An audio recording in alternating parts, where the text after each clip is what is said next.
많은 분들이 고양이의 눈을 항시 걱정합니다. 코와 더불어 털이 안 덮인 유일한 부분이라 관찰이 용이하고요. 항시 털이 들어가거나 충혈이 되기도 하여 우리를 걱정하게 하는데요. 자, 오늘은 백내장 얘기를 해볼 건데요. 고양이 백내장의 원인은 무엇일까요? 또 각종 눈 영양제는요, 백내장을 예방할 수 있는 걸까요? 또 눈에 넣어주는 안약은요, 백내장의 진행을 늦춰주거나 혹은 치료할 수 있을까요? 고양이 백내장은요, 꼭 수술을 해줘야만 하는 걸까요? 자, 저는 수의사 윤쌤이고요. 오늘은요, 고양이 눈 질환 중에 실명을 유발케 하는 백내장이란 질병의 모든 것에 대해서 한번 이야기를 해보도록 하겠습니다.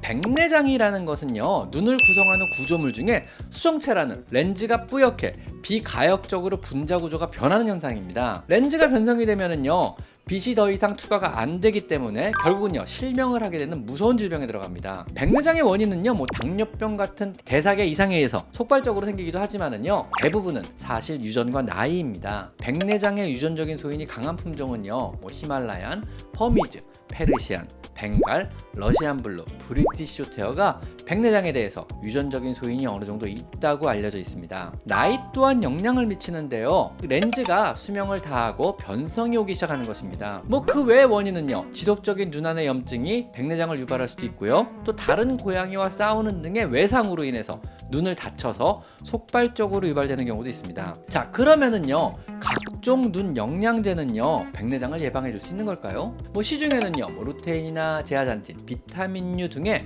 각종 눈 영양제를 판매 중입니다. 모두 고양이의 눈 건강을 지켜주며 백내장을 예방하고 등등등 설명을 하면서요, 복잡한 통계 자료들을 보여주기도 합니다. 정말 눈의 건강을 지켜주거나 혹은 질병을 예방하거나 혹은 백내장을 예방해 줄 수 있는 걸까요? 자, 결론부터 말씀드리면은요, 별다른 효과가 입증된 것은 전혀 없습니다. 사실 저는 개인적으로 저런 종류의 다양한 눈 영양제들은요, 질병 예방은 물론이고요, 특히 백내장에서 예방 효과는 전혀 없을 것이라고 생각합니다. 이런 눈 영양제 효과는요, 우리 집사들의 마음의 안정 정도일 거라고 개인적으로 생각합니다.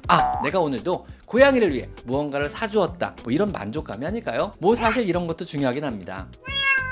자, 그러면은요, 백내장의 진행을 늦춰준다는 여러 항산화제 안약들은요, 정말 효과가 있을까요? 대부분 이런 안약들은요, 수입되는 안약이고요, 가격이 비교적 고가의 안약들입니다. 하지만 죄송하게도요, 역시 공식적으로 입증된 효과는 전혀 없습니다. 사람에서도요, 이런 종류의 안약은요, 역시 효과가 없다고 생각되어지고요, 수술을 권장합니다. 그저 고양이를 사랑하는 사람들의 간절한 마음을 가지고 하는 어떤 마케팅이 아닐까 생각합니다. 일단 구조적인 렌즈의 분자 구조의 변성이 항산화제로 막아질 수가 없고요. 만약 이게 가능하다면은요, 이런 종류의 항산화제만 복용한다면은요, 우리는 더 이상 늙지 않게 되는, 사실상 영원히 살 수 있는 이런 시대가 열릴 것입니다. 내 눈가의 주름이 이것만 발라주면 없어지는 거랑 똑같은 원리죠. 자, 그럼 나아가서요, 백내장의 증상이 완화되고 좋아진다고 하는 이런 종류의 영양제는 어떨까요? 꾸준히 먹이면은요, 흐린 눈이 다시 맑아진다고 하는 이런 기적의 영양제들이 요즘 SNS에서 종종 보이고 있습니다. 이런 종류의 영양제가 정말 백내장을 좋아지게 할 수 있을까요? 제가 앞서서요, 백내장이란 투명한 렌즈가 분자 구조가 변하면서 혼탁해지는 이런 질환이라고 말씀드렸습니다. 이 과정은요, 투명한 계란의 흰자가 후라이팬에서 익게 되면요, 불투명한 흰색으로 바뀌잖아요. 이 분자 구조의 변화 과정과 거의 흡사합니다. 즉, 익힌 계란의 흰자를 다시 익히기 전 상태로 영양제가 만들었다고 주장하는 이런 허위 광고의 가능성이 높은 것입니다. 이게 가능하다면은요, 사실상 그것은 의학의 영역이 아니고요, 샤머니즘의 영역이거나 혹은 신과의 조우 같은 신앙의 영역일 거라고 개인적으로 생각합니다. 자, 그러면은요, 간혹 두세 달령의 아주 어린 고양이가 선천성 백내장이 생기는 경우가 있습니다. 자, 이런 경우는 어떻게 해줘야 할까요? 이런 아주 어린 고양이의 선천성 백내장의 경우는요, 조금 지켜보라고 말씀을 드립니다. 특이하게 어린 고양이의 경우는요, 1살이 넘어가면서 다시 눈이 투명해지는 경우가 종종 있습니다. 왜 그런지는 아직 밝혀지는 않았으나 어린 고양이의 선천적 백내장은요, 스스로 좋아질 가능성이 높기 때문에 그냥 지켜보시면서 눈에 염증만 안 생기도록 안약 등으로 관리해 보셔도 좋을 것 같습니다. 자, 그럼 마지막으로요, 백내장의 치료는 근본적으로 수술밖에 없습니다. 그렇다면은요, 고양이의 백내장은 꼭 수술을 해줘야만 하는 걸까요? 자, 이거는요, 결론부터 말씀드리면 해주면 좋으나 반드시 해줘야 하는 건 아니라고 말씀드리고 싶습니다. 고양이에서요, 백내장이 진행하면은요, 결국은 시력을 상실합니다. 시력을 잃으면은요, 삶의 질이 사실 어느 정도는 떨어지나 사람에서처럼 심하게 삶의 질이 저하되진 않습니다. 발바닥의 감각이나 소리, 냄새 등의 다른 감각기관들을 사용해서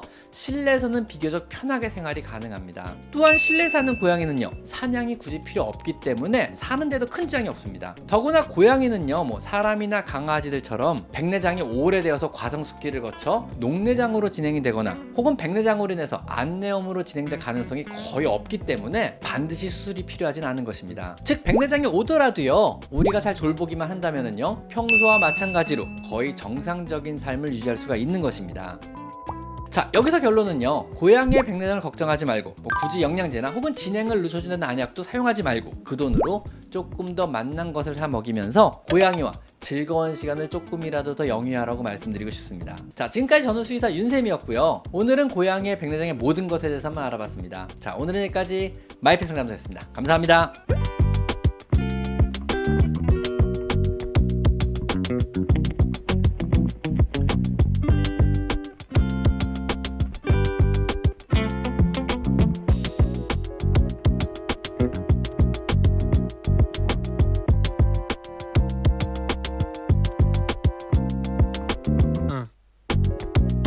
응.